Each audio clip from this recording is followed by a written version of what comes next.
Hi there! So, who are the advanced and the struggling learners anyway? In these clips so far, I've been talking about advanced learners, struggling learners, strong learners, weak learners. Now I'd like to revisit this notion and deconstruct it a little bit. If you have a look at the 2016 Modern English Teacher article that I often refer to, that Daniel and I wrote, called Untangling Differentiation, I'll put a link to it, or at least a reference below in the description. You'll see the essence of this deconstruction is already there. Advanced learners, struggling learners, these are simplified concepts that we use amongst us teachers because we have to start somewhere. The reality is much more shifting, elusive, nebulous, and to some extent when I use those terms, advanced learner, struggling learner, I assume that this is understood on the part of my audience, on the part of you guys. However, it might be worth stating explicitly, which is what I'm doing here. Now, across the 5 skills: reading, writing, listening, speaking, pronunciation, a student may be better at some things than another. And for better or for worse, as languages are currently taught in classrooms, we could probably add a 6th skill, which is being able to manage and survive text-based grammatical exercises. Anyway, a learner with dysgraphia or dyslexia, for example, might be extremely fluent when it comes to speaking, but might struggle with text or text-based exercises. Another example of a student with a profile that's uneven across the 4, 5, 6 skills might be a student who excels in anything to do with listening, comprehensions, transcriptions, following YouTube clips, dictations, but who is shy when it comes to speaking. I remember a particular student very well who had that profile. For any of you who have prepared or examined IELTS, the term jagged profile will be familiar with you. That's exactly this, when a student has that profile that is not quite even across the various skills. My own profile as a Spanish speaker is jagged. I have a jagged profile. My listening is right up there at C2 level. But in my emails and messages, I make basic punctuation errors and errors with accents, etc. And mi pronunciación es horrible. It doesn't stop there though. Even across one skill, a learner can have an uneven profile. Their level can fluctuate. For example, a student who, when they're asked to talk about the environment or technology, doesn't have a lot to say. They might suddenly spring to life if you ask them to talk about how Toby Fox wrote the program and the musical score to the computer game Undertale. And in fact, I've had 2 students in recent years, totally unconnected to each other, living in totally different geographical locations, thousands of miles apart, who both did exactly that, came alive when they were talking about that very game. You could have an A-grade student who has returned from having 2.5 or 3 weeks off because they had glandular fever, just as you give the class a vocabulary revision test, let's say, for example, on the differences in terminology between the American or Canadian education systems and the British ones or the Australian ones, for example. And suddenly that student who normally flies through things finds themselves treading water, barely able to keep up with the other students whom they normally watch floundering on exercises. Another example, a few years ago, I had in an FCE, Cambridge First Certificate preparation class, I had a very young man join the class. He was 12 years old, The rest of them were 13, 14, 15, 16.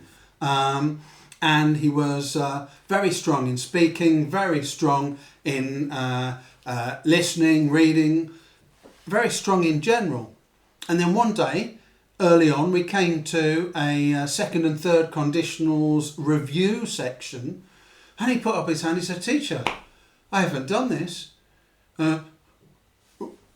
We haven't done the past participles. We haven't done the third conditional. We haven't even done would at school." Remember, he was 12, What is all of this? And suddenly, booyaka, he goes from being an advanced student to being a struggling student on this particular task, an area, until we manage to get him up to speed.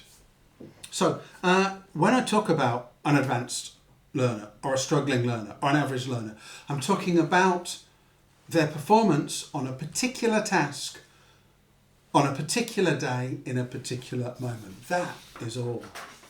On the one hand, there's no shame struggling on a particular task, and really there's no merit in flying through something easily either. The wheel turns, the universe churns, we all take our moments at the top, we all take our moments at the bottom. If you don't like that circular imagery, let's just say that there is a moment when we all hit our thresholds. On the other hand, what we want to avoid is pigeonholing any one student as an advanced learner or an average learner or a struggling learner. No one struggles forever on everything. And even the clever ones are often not as clever as they, or often more so, their teachers think. Everything is fluid. It's all performance related. We don't label learners, and we certainly never use the words advanced learner, average learner, struggling learner, strong learner, weak learner in the classroom. It's all about how each person is doing on this task in this moment. So, how do we know? That is a really important question.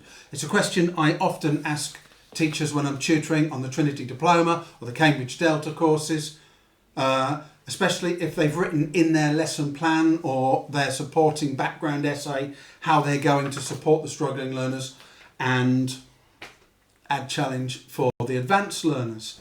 I will ask them this very question: how will you know who they are? And given the fluidity across various tasks and time that we've just mentioned, that question becomes all the more important.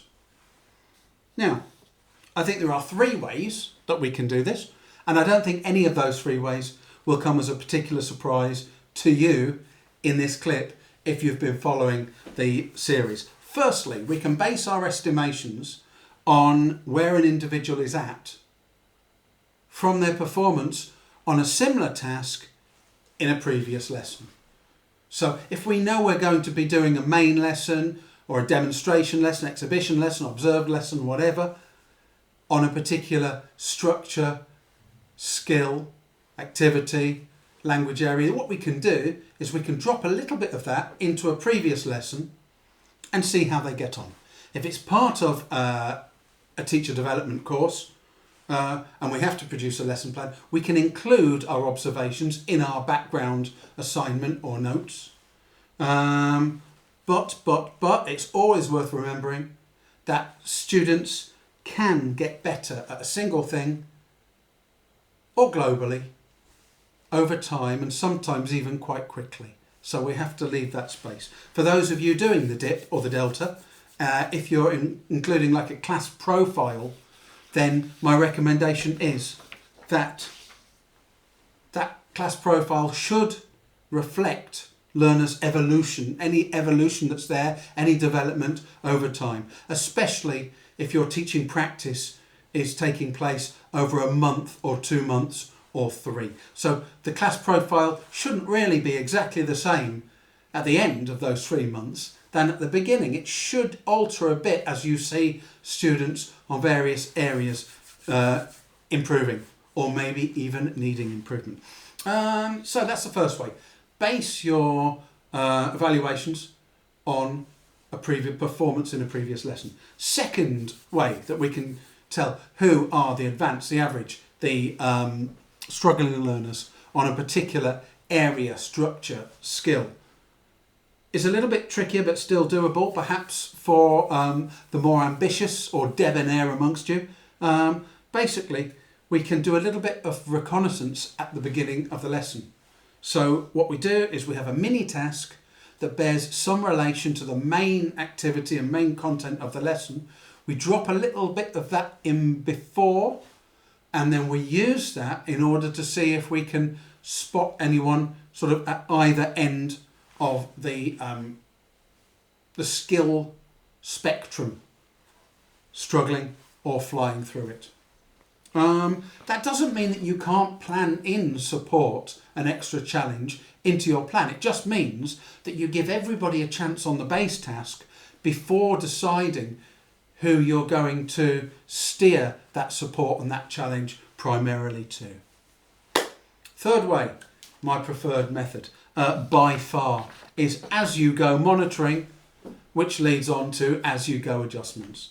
My own students are very used to me getting in amongst them and being nosy and having a look at their answers, listening to what they're saying, asking them to come and show me something that they've done, and again, or explain something. And again, that leads on often to me asking them to do variations on the tasks. In fact, it leads on to that all the time.